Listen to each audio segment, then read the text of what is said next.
Boker Tov les filles, Chag Sameach, j'espère que vous êtes en pleine forme, Be'ezrat Hashem. Alors à la veille, à quelques heures en fait de Matan Torah, de Chag Shavuot, Be'ezrat Hashem, que l'on puisse bénéficier d'une grande lumière, d'une abondante lumière spirituelle en fait d'Akadosh Baruch Hu, Be'ezrat Hashem, en cette fête immense d'union fusionnelle avec Akadosh Baruch Hu, que l'on puisse mériter d'étudier la Torah, qui est l'essence de notre vie, l'essence de notre vitalité, l'essence de notre kiyum, c'est-à-dire de notre existence. Je pense qu'il y aura encore un ou deux cours sur Ingeret Aramban, donc on continue, Be'ezrat Hashem. Tikra Ingeret azot pa'am achat bashavua, velo tifrot lekaima velalechet ba, tamid achar Hashem itbarach. Relis cette lettre une fois par semaine et n'en néglige aucune partie. Conforme-toi à ces principes et marche ainsi éternellement dans les voies de l'Éternel, béni soit-il. La Torah nous ordonne ve'alarta bedrachav, tu dois suivre les voies d'Akadosh Baruch Hu. Cela signifie simplement qu'il faut imiter les attributs, les qualités d'âme d'Akadosh Baruch Hu qui sont décrites dans la Torah. De même qu'Hachem est plein de compassion, de miséricorde et de sainteté, de même le juif doit s'efforcer d'atteindre la compassion, la miséricorde et la sainteté.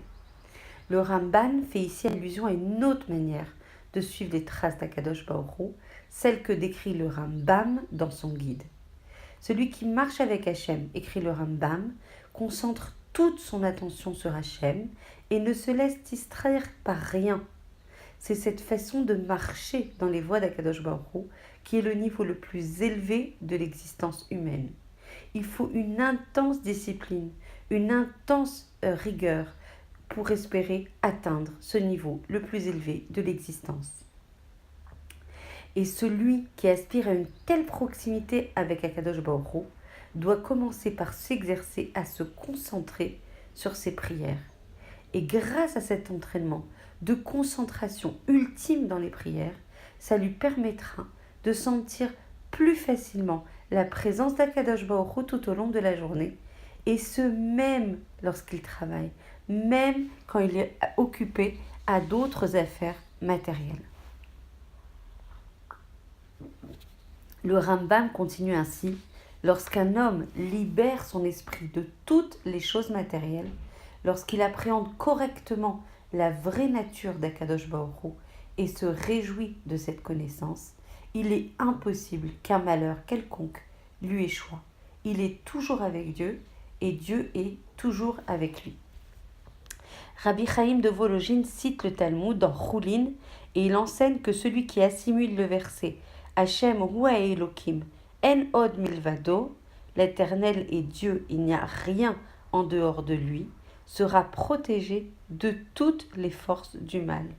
Celui qui accepte la souveraineté absolue d'Akadosh Baruch Hu se place entièrement sous sa shrina et ses ailes protectrices. Alors bien que la nature recèle et contienne de nombreux éléments adverses, l'homme de foi qui a une émouna pleine et entière en Akadosh Baruch Hu sait qu'ils ne sont que des marionnettes entre les mains du Créateur. Rav Yitzhak Zev Zolovtchik, le briskeur Rav, était un descendant du Rav Chaim de Vologine, l'auteur du Nefesh HaChaim. Il racontait que la déclaration de foi du Nefesh HaChaim lui avait littéralement servi de guide tout au long de sa vie. Du temps de sa jeunesse, Reb Velvel, comme on l'appelait affectueusement, reçut l'ordre de se présenter au bureau de recrutement russe pour être enrôlé dans l'armée du tsar. Cela équivalait à une sentence de mort aussi bien spirituelle que physique.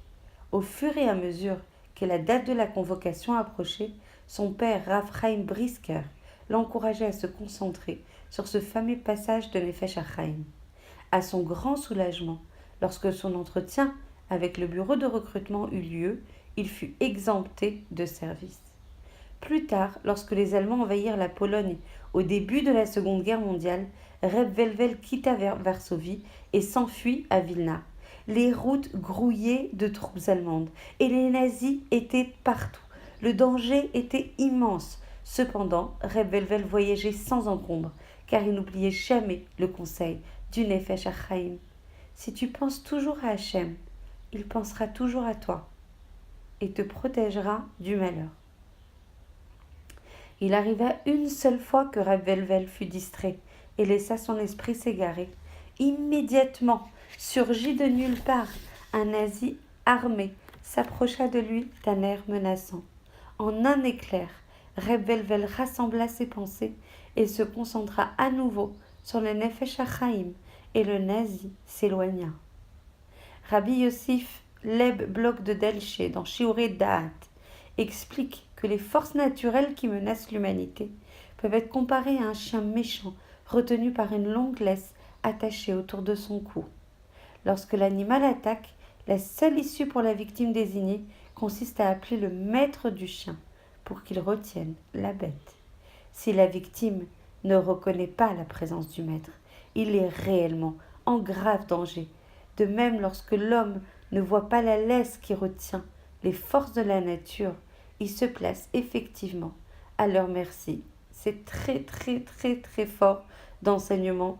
On devrait l'intégrer à chaque seconde de notre existence, qu'il n'y a rien qui arrive par hasard, que tout est orchestré extrêmement finement par Akadosh Baruch Hu, que tous les événements qui nous chahutent, qui nous secouent, qui nous fragilisent, nous, le peuple d'Israël, à l'intérieur de notre terre, autour de nous, dans tous les pays qui nous entourent, sont uniquement des façons en fait de nous réveiller, de nous secouer, de nous canaliser, d'orienter nos énergies dans le bon chemin, et que si jamais on continue à investir en fait dans la tchouva, dans la proximité, dans la émouna exclusive en Akadosh Baruch Hu, rien ne pourra contre nous. Et bien sûr, vous le savez, c'est mon leitmotiv, c'est le socle de tout. Si jamais on investissait dans le iroud, dans la yardout, dans la, comment on dit, oui, dans la hardout Be'ezrat Hashem, de tout le peuple d'Israël, alors là, personne ne pourrait rien contre nous. Parce qu'Akadosh Baruch Hu, même si on n'a pas fait complètement de chouva, il verrait ses enfants unis pour le proclamer, unis pour se rassembler en fait sur cette terre, unis dans la Ahavat Rinam, et les forces du mal auraient beaucoup moins d'impact, voire pas du tout. On continue. למען תצליח בכל דרכיך ותזכה לעולם הבא הצפון לצדיקים, afin de réussir dans tous tes projets et de mériter le monde à venir qui attend secrètement les tzadikim, les justes. Le Ramban conclut sa lettre en révélant les mécanismes intimes de la pensée de l'homme vertueux. Quelle attitude mentale faut-il adopter pour atteindre piété et humilité? Selon le Rambam, il suffit de se dire « Je vais réserver ce plaisir pour le monde à venir ». Ce monde-ci ne conduit pas au vrai plaisir. Il est éphémère. C'est une vie de changement, c'est une vie de travail, c'est une vie où il faut retrousser ses manches. Le Shabbat, qui est un aperçu du monde à venir, est notre seul vrai repos. Comme l'enseigne le Talmud, Hayom la sotem ou les machar, les kabel scharam. Aujourd'hui, c'est le moment de les accomplir, les mitzvot. Demain, ce sera le moment de recevoir le salaire. Le paiement différé résume l'attitude mentale essentielle de l'homme pieux, car la récompense instantanée est généralement creuse. Le Talmud en Kiddushin nous enseigne que Srar Mitzvah Ba'ye Olma Lecha. La récompense des mitzvot n'est pas de ce monde. Et le Gaon de Vilna de commenter Delicha Bemai Leishtolmai, car rien dans ce monde ne constitue une juste récompense.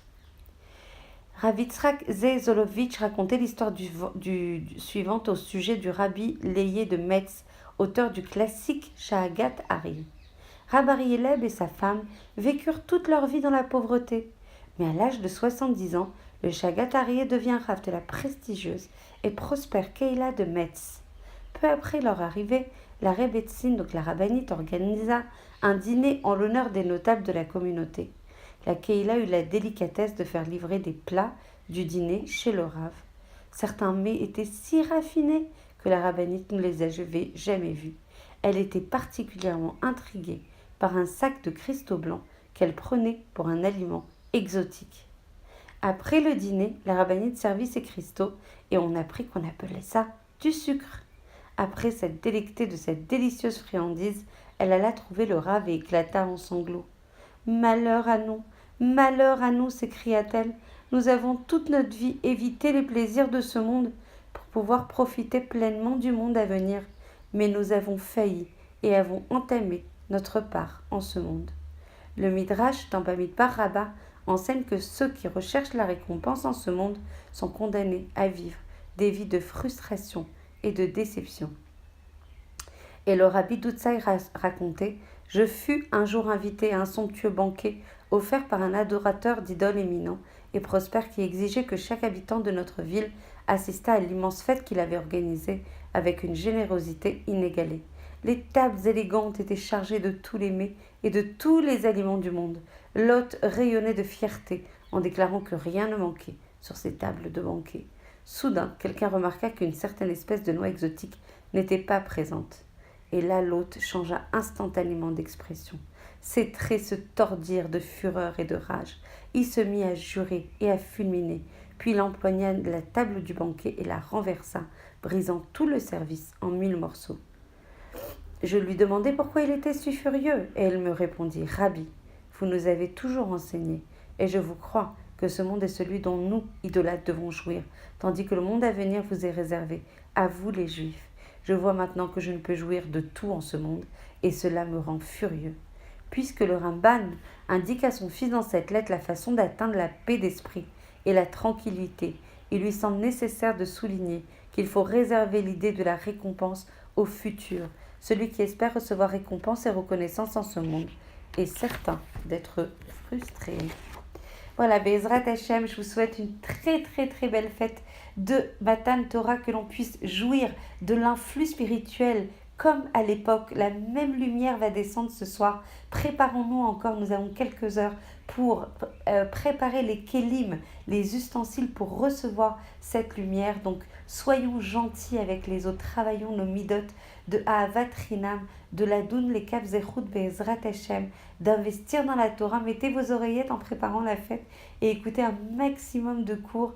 Assistez à la veillée, même si nous les femmes, nous n'avons pas l'obligation de rester réveillées toute la nuit, mais assistons à des cours Bezrat Hashem pour montrer le ta'anoug et le plaisir et l'importance extrêmement précieuse de la Torah dans nos vies. Et par contre, Iloula de David HaMelech demain, donc il faut lire au moins 2 fois le Sefer Tehilim. Je sais que dans beaucoup de synagogues, et notamment dans celle à laquelle j'appartiens, est organisée une lecture en fait mechouleket, donc partagée. N'hésitez pas à rechercher où est-ce que ça se passe dans votre sviva et faire honneur à David HaMelech. C'est une grande ségoula et importance de sainteté de lire les Tehilim demain, Bezrat Hashem. Je vous souhaite une très très belle fête de Matan Torah, que l'on puisse assister au Mashiach, à la venue du Mashiach Bekarov Mamash Berachamim, et vraiment ce mérite de cette étude, qu'elle revienne à tout le Ham Israël Kulo, et que l'on puisse vraiment s'unir pour donner beaucoup de joie